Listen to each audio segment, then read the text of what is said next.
Raghav IAS channel पर आप सभी का स्वागत है। दोस्तों, आज मैं गौतम बुद्ध की एक कहानी लेकर आया हूँ। यह कहानी दुखों से मुक्ति की प्रेरणादायक कहानी है जो आपको अंदर से बहुत ही मोटिवेट करेगी। आशा करता हूँ ये कहानी आपको बहुत पसंद आएगी। तो चलिए बिना समय को गंवाए कहानी को शुरू करते हैं। दोस्तों, एक बार पहाड़ों के बीच बसे एक छोटे से गांव में प्रिया नाम की एक महिला रहती थी। प्रिया ने अपने जीवन में बहुत दुखों का अनुभव किया था। उसने कम उम्र में अपने माता पिता को खो दिया था और एक ऐसे व्यक्ति से शादी कर ली थी जो उससे प्यार नहीं करता था। प्रिया का पति शराबी था और अक्सर उसे शारीरिक और भावनात्मक रूप से प्रताड़ित करता था। प्रिया ने कई वर्षों तक इस दर्द को सहा था। एक दिन वह इसे सहन नहीं कर सकी और उसने यह फैसला किया कि वह इस दुख से मुक्त होना चाहती है जिसने इतने लंबे समय तक उसके जीवन को त्रस्त कर रखा था। वह जानती थी कि अगर वह एक सुखी जीवन जीना चाहती है या स्वतंत्रता का अनुभव करना चाहती है तो उसे अपना घर छोड़ना होगा। इसलिए एक रात उसने अपना एक छोटा सा बैग पैक किया और घर से निकल गई। प्रिया ने अपने गहने भी रख लिए थे जिन्हें बेचकर वह अपने सफर में आगे बढ़ सकती थी। जब वह सुनसान सड़क पर चल रही थी तो उसे राहत का एहसास हुआ। लंबे समय में पहली बार उसे लगा कि उसका अपने जीवन पर नियंत्रण है। प्रिया को नहीं पता था कि वह कहाँ जा रही है, लेकिन वह जानती थी कि उसे आगे बढ़ते रहना है। दिन हफ्तों में बदल गए और प्रिया अपने घर से बेहद दूर आ चुकी थी। उसे रास्ते में कई बाधाओं का सामना करना पड़ा, लेकिन वह आगे बढ़ती गई। उसने उस जीवन को पीछे छोड़ दिया था जिसने उसे इतना दर्द दिया था और उसने कभी पीछे मुड़कर नहीं देखने का निश्चय किया था। चलते चलते प्रिया की मुलाकात एक वृद्ध ऋषि से हुई जो नदी के किनारे एक छोटी सी झोपड़ी में रहते थे। प्रिया ने ऋषि से पूछा कि क्या वह उस दुख से मुक्ति पाने में उसकी मदद कर सकते हैं जिसने उसके जीवन को बर्बाद कर दिया था।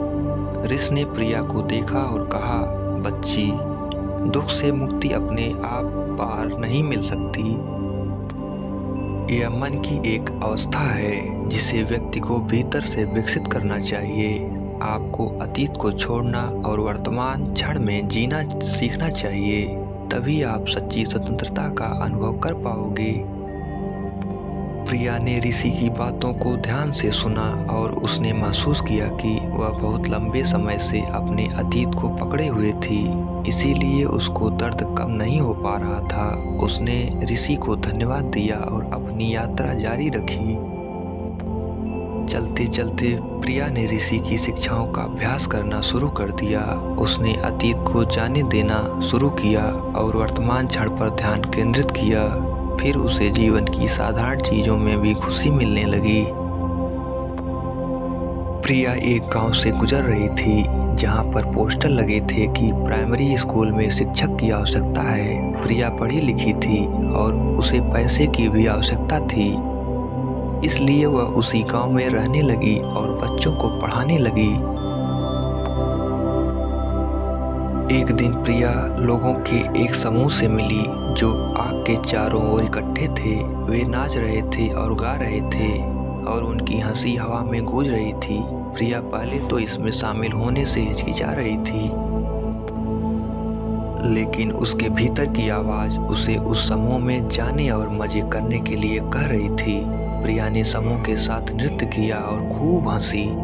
लंबे समय में पहली बार वह वास्तव में खुश महसूस कर रही थी। उसने महसूस किया कि खुशी कोई ऐसी चीज नहीं है जो खुद के बाहर पाई जा सकती है, बल्कि मन की एक अवस्था है जिसे व्यक्ति को भीतर से विकसित करना होता है। प्रिया को अब दुख से मुक्ति मिल गई थी। अब वह बच्चों को पढ़ाती और अपने अनुभव का उपयोग दूसरों को खुशी का रास्ता खोजने में मदद करने के लिए करती।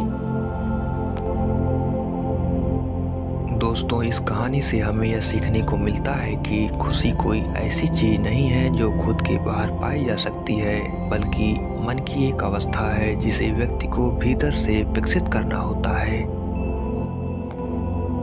दोस्तों, अगर आपको यह कहानी पसंद आई होगी और आपके लिए उपयोगी साबित हुई होगी तो इस कहानी को अपने दोस्तों के साथ अवश्य शेयर कीजिए। साथ ही हमारे ऐसे ही जुड़े रहने के लिए हमारे चैनल को लाइक, शेयर एवं सब्सक्राइब करना ना भूलिए।